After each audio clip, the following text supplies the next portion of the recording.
I want to welcome everyone to HEROESCON Hernandez Brothers panel. My name is Derek Royal. I'm one half of the Two Guys with PhDs, the Comics Alternative podcast. I'm also a professor of arts, technology, and emerging communication at University of Texas at Dallas. And I'm Andy Kunka, the other half of the Comics Alternative podcast and professor of English at University of South Carolina, Sumter. And before we get started with the interview, I just want to let everybody know, in case you didn't, that immediately following the interview at the Heroes Aren't Hard to Find booth, Gilbert and Jaime will be signing the Heroes Aren't Hard to Find exclusive cover of Love and Rockets #1, the new one. And so this is what it looks like, and got Gilbert's on the back. So Volume 4, my favorite Black Sabbath album.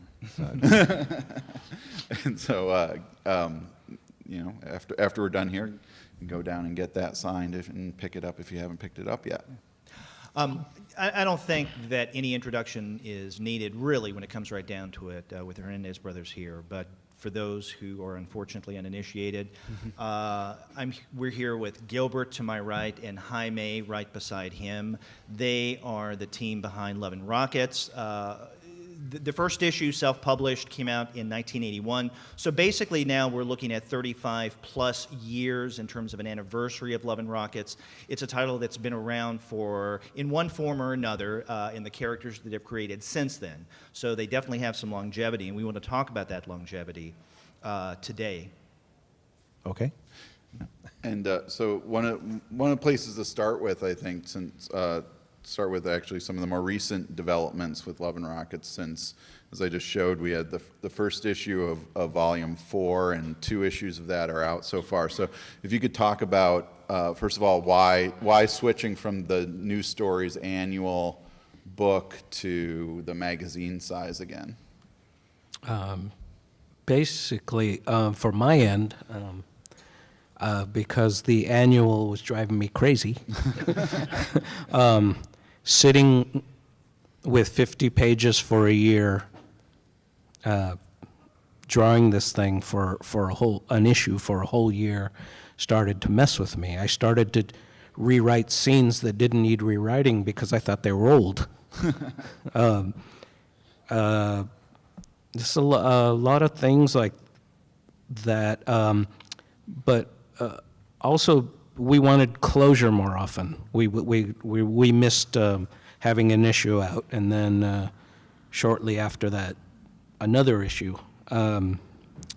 It's kind of like this. The annual had its strengths because it helped me write some of my more favorite pieces because I had space to do it. But then on the other hand, like I was saying, it was kind of messing with me psychologically.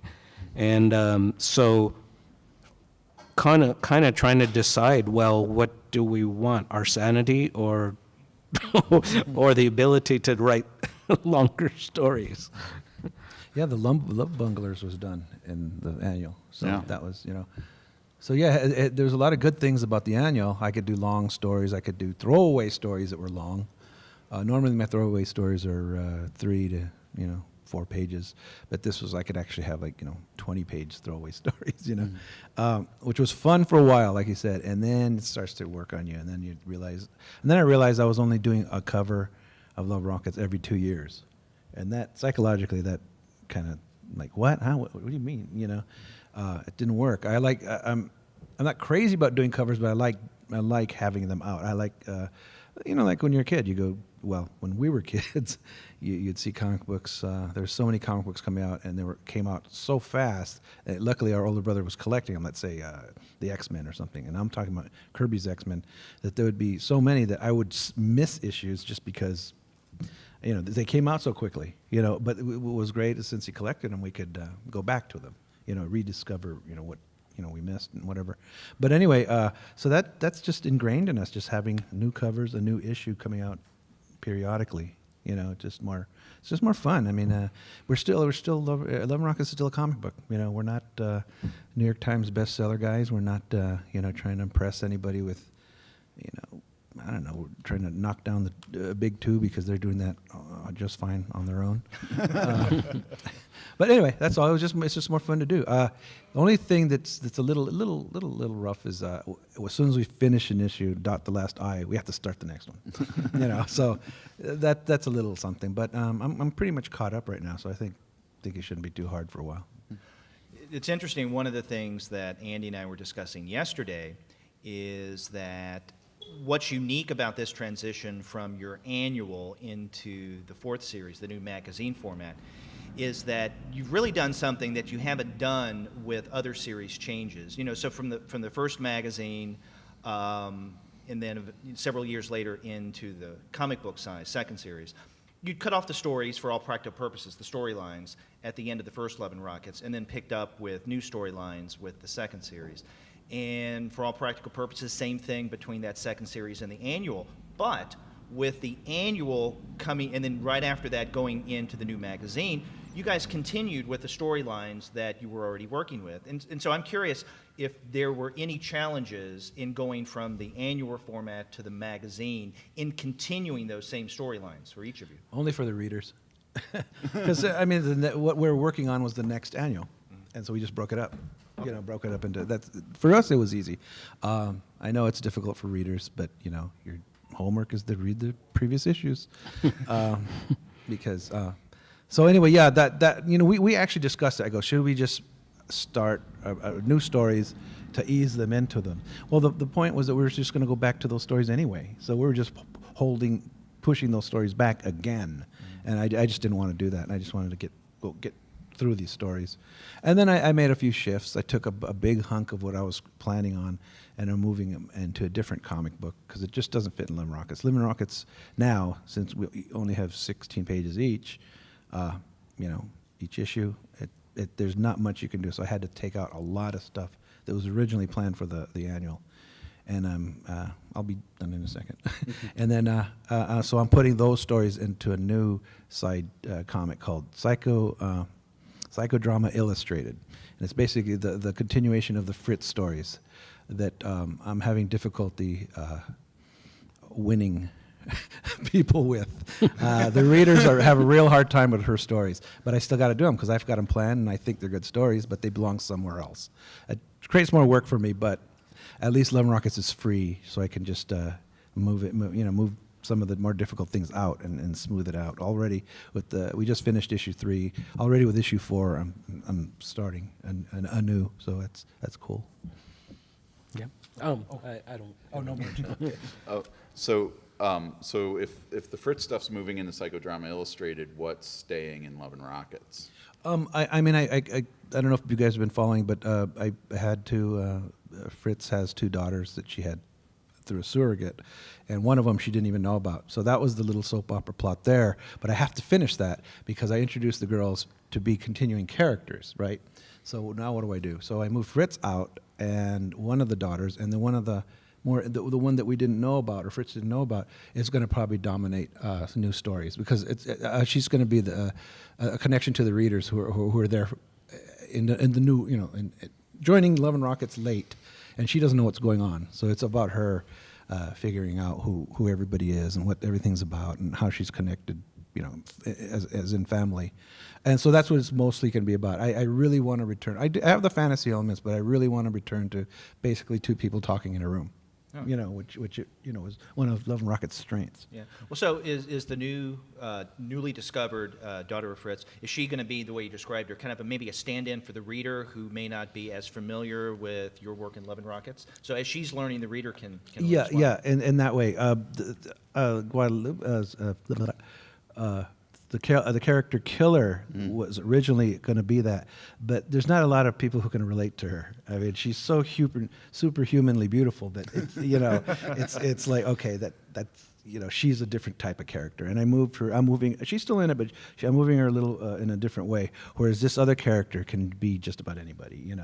The Fritz's mysterious daughter. And yeah, she is naive. She has no idea what's going on, and so that's how she's a sort of a stand-in for the new readers. Okay. I'm hopefully, because it always gets complicated. Jaime? Jaime, I was going to ask you then, with your current stuff, you've got three ongoing storylines, right? Princess Anima, the punk reunion, and kind of the ongoing saga of Vivian and Tanta and their family. Are these three narratives going to be coming together at some point, or are they going to be remaining kind of separate stories that will go on in Love and Rockets? Probably standalone. They all stand alone. But like he was saying, when we went to the magazine, I wasn't done with the stories, and I didn't want to cheat myself or the reader that I would just cut them off, because I had a long range plan for the punk reunion. It's winding down, but it's still going to take till at least issue 4 or 5. The Tonta stuff is just my fun. Something happens and then it ends at the. Each story has an ending, which I kind of like. It's like a Betty and Veronica story, in the old Archie comics. The Princess Anima. Was planned to be my screw the continuity, I want to have fun thing.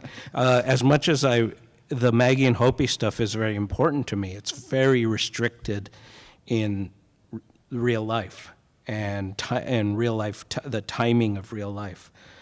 Princess Anima is just me going, I wonder what's going to happen next. Okay, a monster's going to try to cut her head off.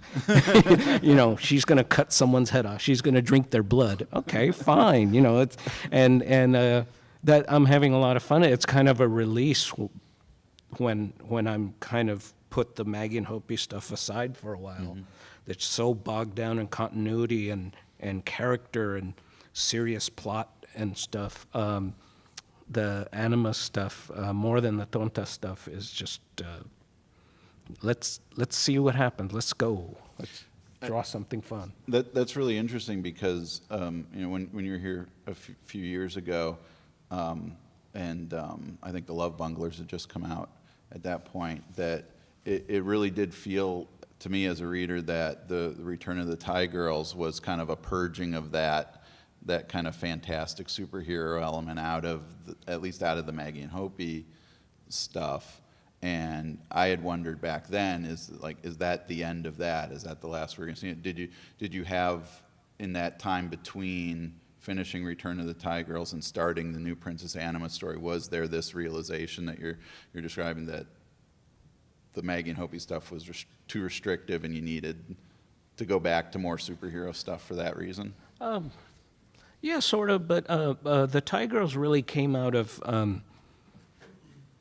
stuff I was hinting at since the very first issue of Love and Rockets, where there's this kind of this subculture that was this superhero world that was happening beneath their world, and Penny Century wanting to be part of it since the very first issue, and all these little side hints that I was creating all the way up to this Tie Girl story, I just decided, why don't I just make this all come together and mean something, make sense? So that was also kind of a release, like, hell, I'm going to do a superhero story. I'm going to do it my way. I'm going to show the big two companies that this is how you do a superhero comic,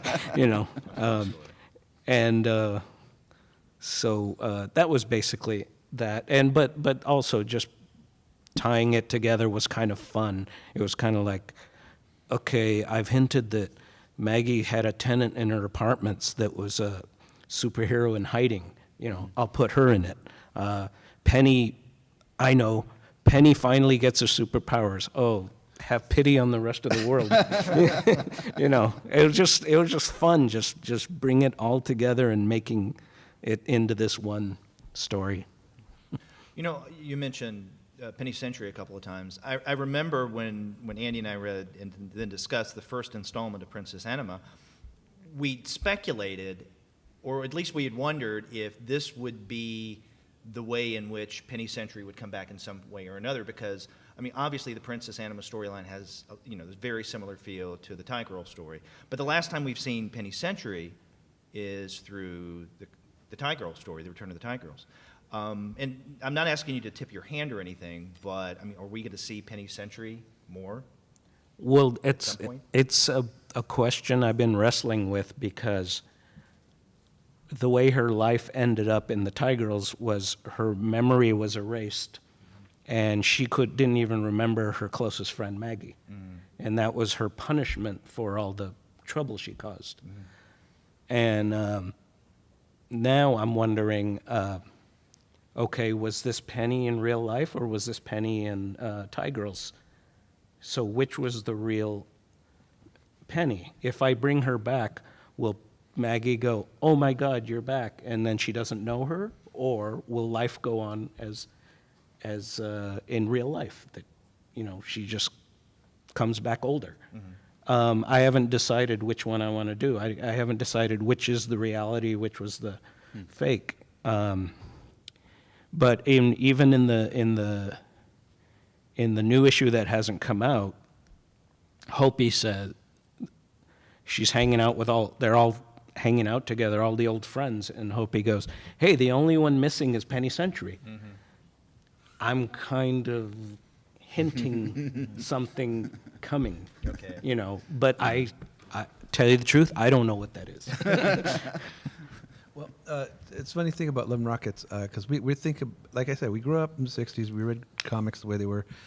Marvel more than DC, they tried to stick to a continuity where it was cohesive, even if it's about aliens and this and that, and even if it was a ghost superhero, and it's because of some scientific reason, not some kind of mystical, and so growing up, there's a lot of Love and Rockets stories from the realistic, in the realistic part of Love and Rockets, where we do throw in stuff like aliens or ghosts. People can accept the ghosts because magic realism is accepted in literature, but alien stuff isn't still, So I have a story where Luba's abducted by aliens. I have a story in the New Tales of Palomar where they're really more science fiction-y, surreal stories. Well, none of those stories happened. Are they dreams? Are they alternate universes, imaginary stories, whatever? But because we would read, I would read an Archie comic or something, and then it would be about an alien. Well, Archie comic, there was no aliens. There was no aliens in their life, but they would do a story about that, and it was just a gag. It was just a funny thing. So that's sort of in our head that's okay to do, but people a lot of times come from the structured world of mainstream comics, where there better be a reason for it. And we don't think of it that way all the time. Sometimes we do, but not all the time. So it does throw people off. They go, "Whoa, Luba's adopted aliens." They go, "No, that never happened." But why is it there? I go, "It's just happened in the comics, but it didn't happen to her." It's a weird, we do shift into a almost an alternate universe for our characters once in a while. And so I think that's where Jaime is in the middle of right now, which is really happening okay, let's say the Earth revolves around Maggie and Hopi. Now their world is realistic, even though Maggie started out in the mechanics, and Penny Century, veered off into the fantasy world and stuff. And if you'll notice, people like Hopi aren't in it because she's on Earth, and so there's that. So you have a dilemma of like, where is it going? Like what you talked about, which was real and which was, which is, But we do have a lot of readers that are just mired in continuity as this is actually all happening. I don't want to get too mired in continuity. I could do that too, but Jaime, you mentioning just kind of bringing up Penny Century, it almost sounds like you're planting a seed for your future self to come up with a story that you haven't really thought through yet. And I'm wondering, Gilbert, is that something that happens with your work as well? And one of the things I'm wondering about in particular, maybe a separate topic, is Fritz having these two children, and that we've gone along for years with Fritz, assuming she doesn't have children, and in fact her talking about not having children. Was that one of those things that was an idea that you've had all along, that she would eventually reveal these children, or was that something that came later? That's something that just came later because originally the character was always going to be lost. never have kids, be super rich, super desired by men and women alike, yet still lost, you know. And so giving her children would anchor her, and I didn't want that for that character. So I just got to this point, and we talked about this at dinner, and we'll probably talk about it more, where so many of the characters, new characters I was creating, started to look alike to me. Every time I created a new woman, she looked just like. Oh yeah, I'm sorry. She just took. They look too much alike. I just got into this weird pattern of drawing everybody looking alike simply because I wanted to draw better. You know, I just go, well, I didn't like the way I drew this person's face, so I'm going to draw this other person with better. Da, da, da. And I got stuck with it, so that's why I came up with all the Fritz clones and stuff. And so, like, Fritz's daughters are the ultimate Fritz clones. They're actual, flesh and blood. So that was a later idea, but see, that was for the annual where I could handle all this different stuff. And now that it's funneled into the Love and Rockets magazine, I want to remove that just because it doesn't belong there in such a small place. So anyway, no, I didn't really plan it. It just came out that way. So that's why I came up with the idea that a surrogate had the kids, her daughters, that Fritz never had her own kids. I gave her a little bit of sympathy, whereas she can't have kids. She'll lose a child if she tries, That's all. It was just because I just started to get repetitious with my drawing style. So I started, I know what I'll do. We constantly do that when we find ourselves kind of going in a direction we didn't want to. We kind of have the ability to write a whole story of why that mistake happened. Yeah, we've had whole stories, yeah. I mean, Love Bunglers was written from a mistake I made, from a mistake I made from way back in the early comic, where in the newer issues, someone mentioned that Maggie had 4 siblings. I went back to issue 7 one day, just reading it, and it said she had 6. So I had to create her brother Calvin. And I had to do it cleverly where it wasn't like, oh, by the way, she had another brother. Here he is. And so I mentioned that Calvin ran away. He was the troubled brother, and he ran away. I mentioned that in an issue. This was before Love Bunglers. But I kept going, okay, Calvin ran away. Why did he run away? He was the troubled brother. He was kind of disowned by the family.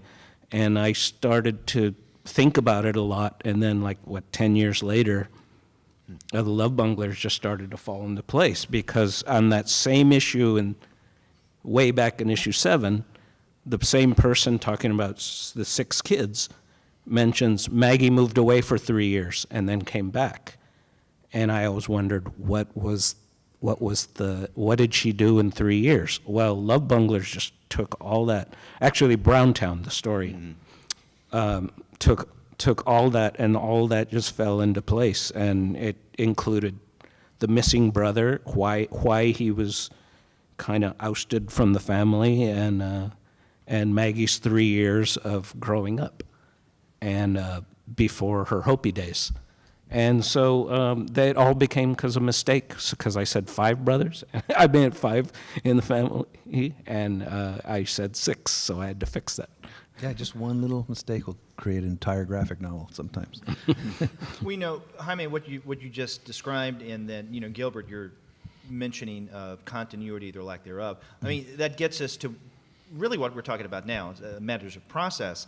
So I found it interesting, Jaime, when you were talking about you're still debating on what to do with Penny Century. And then I know, Gilbert, last night at dinner, we were talking about your experiences in not necessarily writing yourself into a corner, but writing yourself into a place that you didn't know what to do with completely, with Toctanitsin in human diastrophism. So I'm wondering about, the process is when both of you create storylines with particular characters, especially those that you're very close to.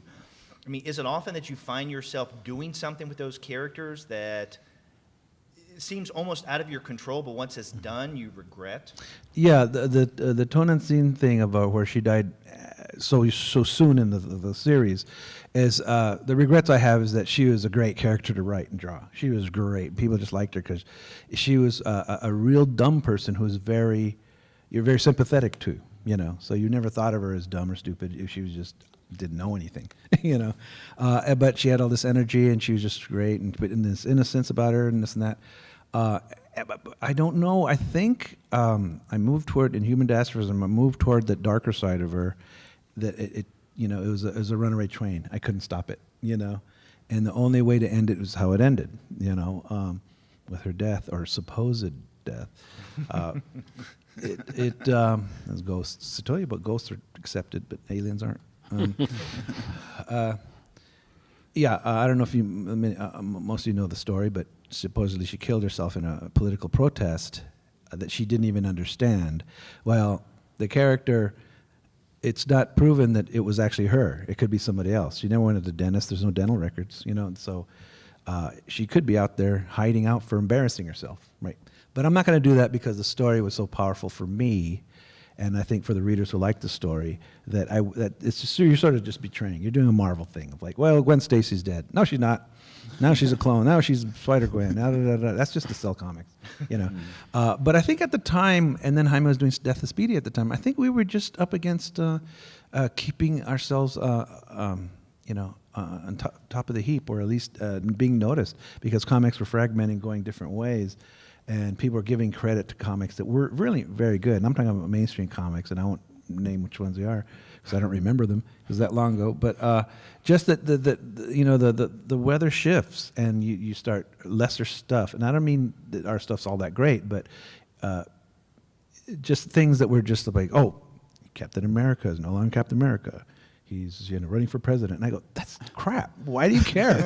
But it's getting attention, you know. And so. So anyway, I think it was just to get just put more power into our stories, you know. Once they get, and then once I did it, I'm like, that problem's solved. I regret a lot of it, you know, but you know, it worked. So. Yeah, I regret Speedy. Sometimes I ask myself, why did I kill him? I didn't have to kill him. Mm-hmm. You know, I forget my reason, original reason.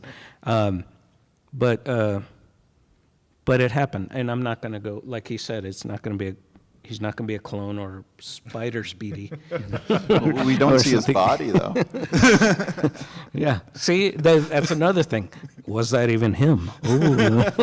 But yours was had more closure because after, you know, everybody found out he was Oh, yeah. dead. Obviously, there's his ghost there's visited. process. Yeah. There's a process of, you know, there's the body, the police report, all that stuff.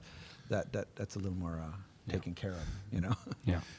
It's interesting, Gilbert, that you mentioned that basically human diastrophism is going on in the original series at the same time as Death of Speedy.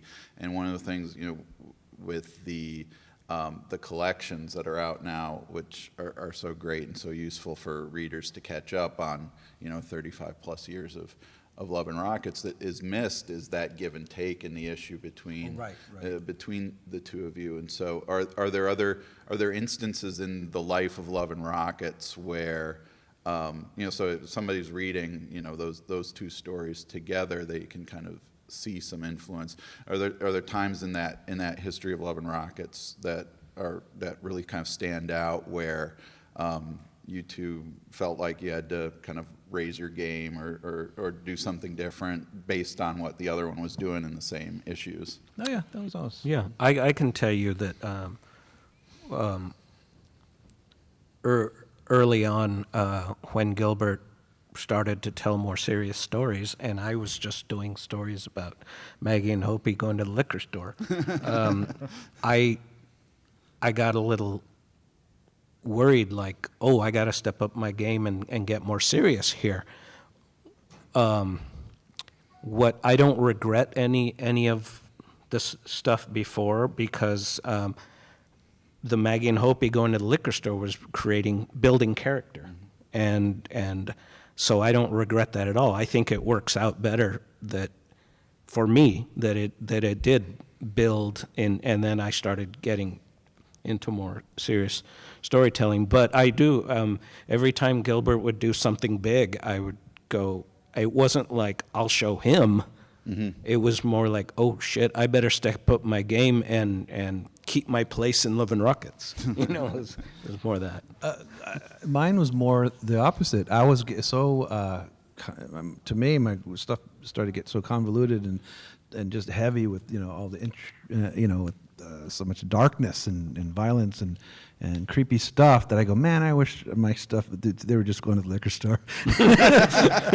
So I would want the break. I would want to relax, and I always liked Jaime works different from me. I work more in a Marvel style, where I'm drawing a bunch of stuff and then I add the words to it because I'm not really sure what they're saying and stuff. And Jaime would just write out his dialogue on sheets, and so his pacing was a lot more easy to read. It was, and me, what I would do is like, oh, I forgot this information. So I'd stick 3 word balloons that were, the head would be this big and the word balloon, because I needed the information in there. So I didn't like doing that, especially Poison River. There's a lot of that. And so I just envied that fact it was Maggie and Hopi just going to the liquor store and 6 panels on the page, that just went from panel to panel, And since then, I've been trying to do it that way. Yeah. Well, I mean, that was kind of a crazy period for you, right? When you were in the final days of the first Love and Rockets magazine. And I know with Gilbert, I mean, you were juggling not only Poison River storyline, but also Love and Rockets X. And then Jaime, you were dealing with the Maggie story post Wigwam Bam, like, how am I going what am I going to do with her now? I mean, it seemed almost as if there was a frantic pace with your stories in those last number of issues of the first series. And I guess that was a determining factor behind deciding to take a break and then do your own things for a while. Yeah. Basically, the continuity was just overwhelming me. I was just like there's too much going on here. I need room to breathe. I need the characters to breathe.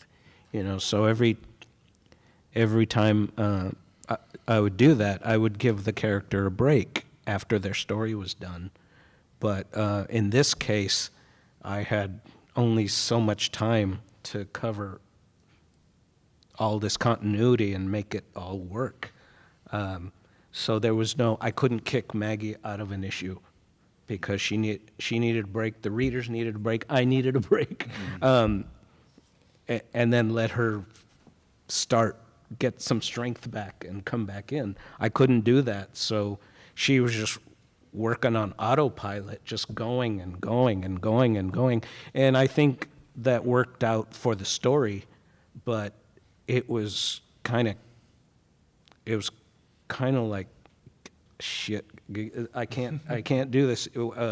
Get me out of here, And so when Gilbert said, why don't we just stop at 50 and then just kind of take a break and do separate comics or whatever, and I go, good, okay, I got till 50 for this thing to just crash into the ground, and I tried my best to make it all work and everything, but yeah, it was like,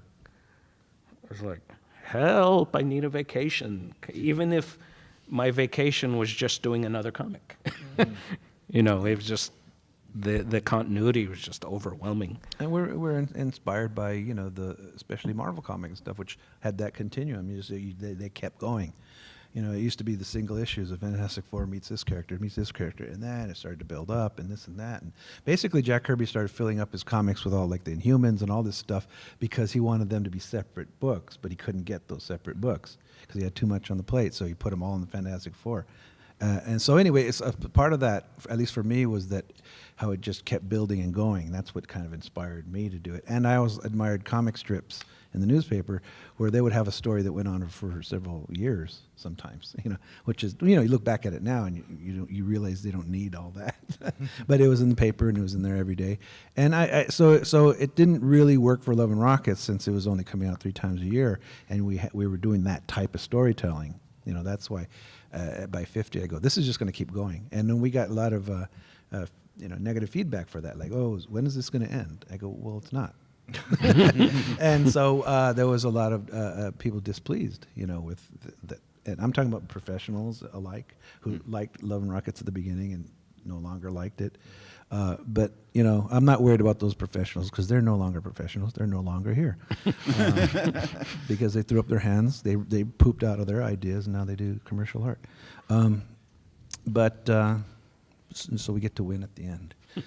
But anyway, so that's all. It was just we're doing these really heavy continuity in a magazine that just didn't really work for it, you know, after a while.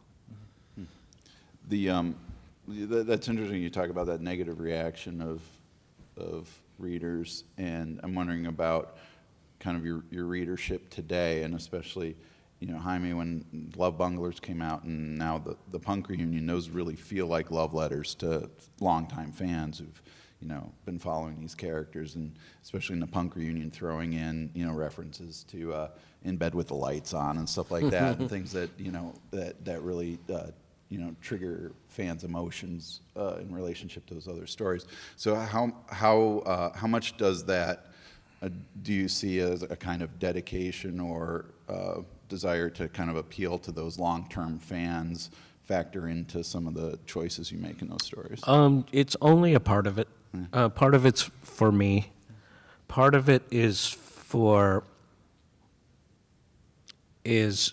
trying to make that one song that was mentioned a long time ago, In Bed with the Lights On, trying to make, this is how it made me feel. This is how my friends felt. So I was basically going to a punk reunion in my head when sending them there, and just trying to remember what was it about it that excited me so, because I forgot so much of it. You know, why was this so important to me? And I mean, I understand, yes, I was a young person, and I, you know, was going to clubs and listening to loud music and having fun. But I kind of wanted, it was the next step in the characterization of what drove you girls to this, you know, my characters, and what made you think of stuff. My wife was a punk at the same time. I met her back in the day, and we like to talk about our old experiences of going to see bands or not going to see bands. She goes, "Oh, most of the time I was out front because I couldn't afford to go in," you know, and those were the fun as well. I mean, I've always tried to approach the whole punk thing from the fans' point of view, not from a band trying to make it and get popular and get signed. That doesn't interest me at all. It was me going to these shows, and whether I could afford to get in or couldn't, or had more fun outside with my friends, you know. So this story is kind of, I'm trying to capture that part of it where, yeah, this is what we did. This is why we did it. This is what kept bringing us back. And I'm not trying to overblow it with all this sentimentality and nostalgia and anything, but I am just trying to capture, this is why we kept going back. This is why we did it. And well, in terms of very contemporary, current stuff, I know, Gilbert, it's interesting that if you were to ask someone, I mean, not even like 5 years ago, it's like, okay, Gilbert Hernandez, defining feature would be something like either Palomar, or they would mention, if it's a character, Luba. Now when I think of you, I think of Fritz. And it seems as if Luba primarily defined your narrative world not too long ago, that it's Fritz now who maybe is even outpaced Luba in terms of the amount of story that you've created. Do you feel that way? Oh yeah, she'll when this all ends, she'll have 3 times more pages that Luba ever had, but people still refer to Luba. Yeah. You know, because Luba was a great character for the Palomar stories and in Poison River, and then that was it.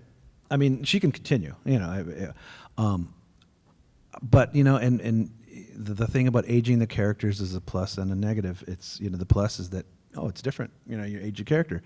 Well, you age them and they get old. So the old Luba is different from the young Luba, and sometimes I miss the young Luba, but I realize I have other characters for that role. But Fritz is really, she's more of a vessel. She's not Luba. She's not any of the other characters. She's only exists on a superficial level, even though her shenanigans affect people. I don't know who she is, and that's probably why I'm focused on her. I have no idea who that person is. She has a blank look to me. I've been even having characters mentioning she has those crazy blank look in her eyes. I'm starting to use that in the stories. She goes, but we don't know what she's up to because she was a licensed psychologist, which is the same as being a stripper. You're basically manipulating people, for personal gain, and so. Anyway, so the character fascinates me in the sense that I don't know who she is, but on the plus side, she can go and be anywhere, and because since she makes films, if I want to do a fantasy story, but I still want to keep it in continuity, I just make it one of her films. And she's a springboard for original graphic novels. Yeah, exactly. She's really isn't any.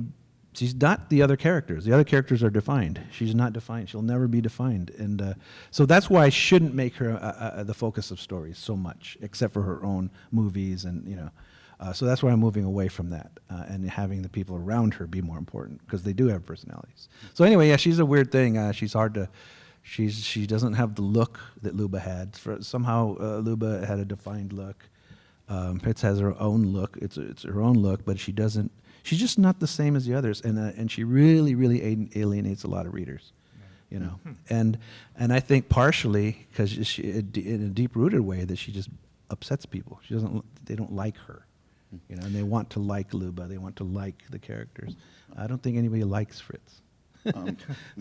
We should probably open up the floor to questions in a second, but I wanted to ask one more question because we haven't gotten to, Gilbert, you're so prolific, we haven't gotten to a few of your more recent things. And I know we were told this is a family show, but I did want to bring up Blubber and Garden of Flesh if we could for a minute, and maybe even Maria M, since that'll be coming out soon. But what, with Blubber in particular, first of all, is that going to be continuing, and what role do you see that playing in kind of in your creative process or the work you're doing? Blubber was just simply, a one-note gag, as in, there's no, what happened to S. Clay Wilson? He made these types of comics 50 years ago, right? And yet we've gone backwards. Devo was right. De-evolution is real. We have gone backwards to everybody wants to do Adventure Time or an autobiographical story, or they can only relate to certain things like that because everything else frightens people because they're worried about what somebody's going to say about them on YouTube, not YouTube, it's Facebook. So it's just gotten to that. I think people are just really growing in a different way, and the crazy man person comic is no longer around. There's a few of them, but there's nobody that makes comics that people have heard of, do them. So it was just taking a break from like I don't know. Everybody likes Doctor Who and Adventure Time and stuff. But that's fine. But if they saw an S. Clay Wilson comic, they would go after him and hang him, and call him names on Twitter, So anyway, that's all. It was just like I remember growing up with that, and this was disgusting and shocking, but it was funny. That was the main point. And so I just wanted to make a funny, gross comic, really as stupid and gross as I could, but funny, not sadistic, That's all. But I see myself. What always happens when I go superficial is that I start to want to add more dimension to characters, and you can't do it with what these aliens are doing to each other.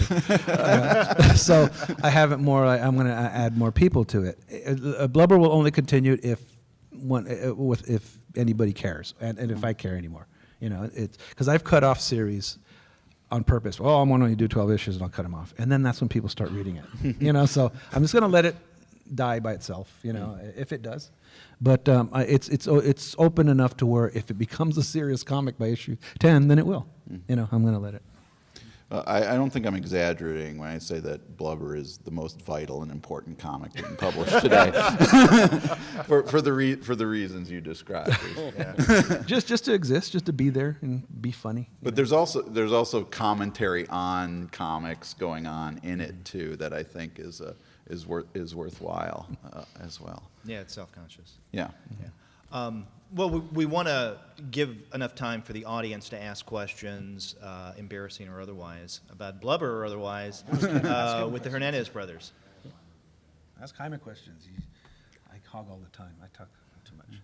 So I'm James? just curious, the work of yours that I'm most familiar with is some of the standalone stuff like Chance and Hell or Sloth and things like that. So how is your process, your approach different in doing a piece that's going to have a beginning and end in one volume, a standalone kind of piece, rather than a continuing series of which you may or may not know what the duration is?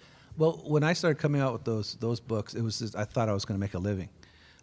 I thought because everything was about the books, the New York Times bestseller, everything was about books, books, books. Comics have to be books now, and they're so labor intensive that I backed off on them. You know, I like doing them. I like them. I'm proud of what I've done, but I like the serialized format better because I think I can put myself more in it, and then new ideas can come that surprise me. You know. Yeah, it's very difficult. A lot of times, and I won't say which books, but I've actually just padded them because they had so many pages. Some stories are just right for that amount of time, but some of them really, you know, they're only like maybe 50 or 60 pages, but I need to do 80, you know, and I'll pad it with stuff that's not very interesting to me, but the readers don't know which pages those are. I get a question that kind of came up from both of your talks. It talks about looking at mistakes and wanting to address them, and you're talking about just having these stories and you just need a place to put them. Are there things right now that either you're not ready to tell, or it's not the right time to tell, or is there some kind of mistakes out there you're kind of stewing on, thinking we need to talk about that at some point, but not right now?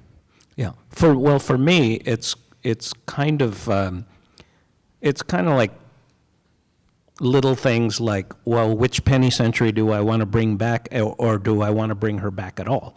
There's little things like that. Some things is like, well, these characters need to age a little more before I can tell this one story. You know, it's kind of what the characters let me do. You know. Yeah, I've got stuff down the road, but they're just like little thoughts in the back of my head as I'm doing the current stuff. And that's how I mostly work, is while I'm doing something current in the back of my head, I'm creating Browntown. I'm creating something that's going to explain it all, or something that's going to tell a portion of their life. You know, so it's basically that. I wanted to talk a little bit about your influences. You mentioned, for example, that in serialization and in the way Jaime uses superheroes, there's a lot of Kirby, but I often read in your works explicit homages to certain artists. Like I remember Gilbert, there's a scene in Poison River where Ophelia and Luba are walking in a rainstorm, and there's one panel where the lightning flashes, and it's so clearly drawn to look like a Kurtzman panel. It's clearly sort of digesting Kurtzman. Yeah, they're never. I can imagine that panel in my head. And then when we were talking about blubber, I was like, I imagined you sitting at the drawing board going, I'm going to out to forge, you know? Oh, see. So are there certain periods in your careers where you felt like certain creators were having a really big influence on you that you needed to process through your work? It's more, no, it's just that they're more embedded in our heads because we read them as kids. You know, like the Kurtzman style is perfect for comic storytelling. It's similar to John Stanley's storytelling, where it's a panel, 3 panels in a row showing the same activity, but it moves. It's never really. And sometimes it might be conscious, but it's been so long now that I don't remember if I was thinking of Kurtzman, even though he's so, he's there in every time, depending on the scene and the page in the story. Sometimes it's Ditko, sometimes it's him, sometimes it's Jules Pfeiffer, sometimes it's, we never think about it like, I'm going to do a thing like, if I did in the past, I've forgotten which pages those are. Yeah, sometimes I'll read my older stuff from 10 years back, and I'll go, wow, I guess I was really channeling this style of work or this person. Yeah, but it's never conscious. It's just, I've just got that stuff all swimming around in my head, and it just all pours out. When I look- whatever's going to get the message across for what I want to tell on that panel, I'll put whatever I've got, into that to make it work. And sometimes it's 3 artists, that I didn't even notice I did, Sometimes I have to go back and research the very first issues of Lock of Rocket, especially issue 1 and 2. I mean, for whatever reference reasons I need. I realized I'd forgotten how influenced by Mobius we were. I've forgotten. It's been so long, But I look at it, I go, oh, this is clearly, because when we got a hold of, Heavy Metal Magazine, and he was in it, he stuck out not only as a great artist, but he was doing science fiction where he didn't give a shit. He didn't care about, if this is the proper continuity, or if, Nova is going to be in there, or whatever. It was just, okay, here we are in this world, and it's nutty to usually the detective that's in the story and all that stuff. And he just made up. It looked like he was making stuff as he went along. He probably did, but he's so good that he can get away with that. He's just one of those natural artists. But I'd forgotten how much influence he had on our science fiction in the first issues. Yeah. Yes. You talked a little about what we might call continuity and serialization versus what people might call graphic novel system. And I was wondering if over time, as your storylines have gotten more complex and have more detritus in them, is it hard to sell or attract audience or retain audience with the complexity there, or do you find that the people who stick around are more involved because it's rewarding? Myself, I don't know. I stopped listening to numbers years ago. I don't even know how much our comic sells now. So I think I've been doing this too long, where I put out an issue and say, that's enough for me. It'll be enough for somebody. That's all I can hope for these days. It's just like, okay, now I'm back to pleasing myself again, because I have no idea who's out there. Till I come to these shows and I'm like, wow, people like my stuff. Yeah, and it's helped me gone on for 35 years, because I set a side of me doing this comic as I'm a little kid still drawing comics going, ooh, I drew that pretty cool. I did that. I still save a part of it, the fun part that's fun for me to do, because if it wasn't, I would have quit long time ago. Yeah. What was the question? Oh, no. I was just wondering if it is hard to retain, or I partly ask this because when I show your work to people, well, what's this about? And you take When I'm doing Love and Rockets or the Fritz Universe stuff, it's easy. It's not easy because it's so hard to put together, but it's easy in the sense that I know what to do, I know what I want to do, I know what people look like, that kind of thing. It's when I have to do a job, like work with Vertigo or something like that, that's difficulty, because I'm just so used to doing my own stuff. Even now, since I've done so many projects for other companies, there's still I guess because Love and Rockets never really had any heavy editing. Gary and Kim were there, and now Rick Reynolds, but they were never intrusive. Not with the stories, anyway. They tried to be in the beginning. They tried to be, but they hadn't. That was a losing battle. But working with Vertigo and Dark Horse, you have to listen to your editor. You have to deal with them, and it's different. So that's what's tiring to me. That's what I get disillusioned after a while. when you work for other publishers, the first thing I react to when I see a page is, wow, somebody else lettered this. Oh, I'm happy about that. Let me tell you. It's like, I'm used to seeing everything on your page Yeah. coming from a single hand, and it's not that it's problematic, but it's surprising. Yeah, it's more important to do it yourself, all of it. If I can, But I do it is a break after dealing with editors and all that stuff over at the other companies. That when I'm done, I'm done. I don't have to letter it. I don't have to I don't have to worry about certain textures in the art, because the color will take care of it, or if it's a color. I know I'll do it. I have enough fun, but I don't have a complete fun the way I do with Love and Rockets. Doing my own thing. We were just born to do it ourselves, and reality is that we have to take jobs. Yeah. Mike? One of the most radical things about Love and Rockets, given its long publication run, is that we follow those characters' age in real time. At what point in the creation of your work did you realize, okay, we're going to be following these characters in middle age? How do you arrive at that? Is that a conscious decision? For me, it was. I liked Gasoline Alley. I liked there was an old comic strip where they aged. That's all simple as that. And I liked, this is a bad reference, but it's good. It's like soap operas. There was, one time I was watching this special on one of the soap operas was having an anniversary, and they had this old woman on it.